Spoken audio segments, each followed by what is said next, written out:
nagerageje kukumva niyibagiza kutumva, byarutwa nkajya no mumva aho kugira ngo nongere kukumva. Urukundo rw'iyi minsi rwambaye inseko, gusa rwiyambuye ukuri. Uyu munsi ni wowe wenyine, ejo hakaba hari undi mwiza kukurusha. Urukundo rwabaye urw'inyungu aho gukiza imitima rukawusigaho inkovu. Kwizerana byabaye gake, kubeshyana biba byinshi. Gukundwa byabaye amagambo, gukundana by'ukuri biba igitangaza.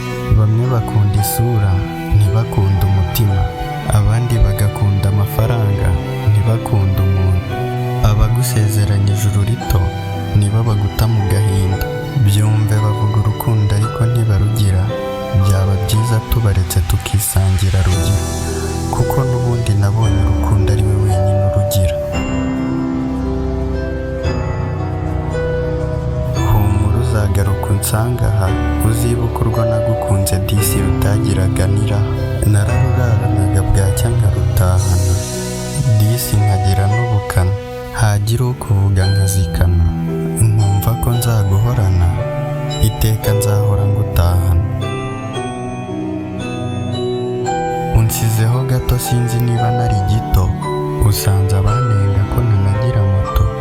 Nahoranye indoto nk'imbuto, umusingi w'indoto twari kuzageraho tukiri bato, none bidatinze wirutse ahatari hato.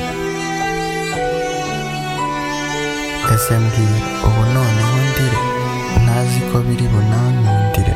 Byibuze shansi uzamunsurire, umubwire ko ntamugize ngo ngutsindire, ntazanongera kurugira icyarire. Imitima yakomeretse ntijya yongera kugana ahanzitse, Rurema wandinze azabikwibutse.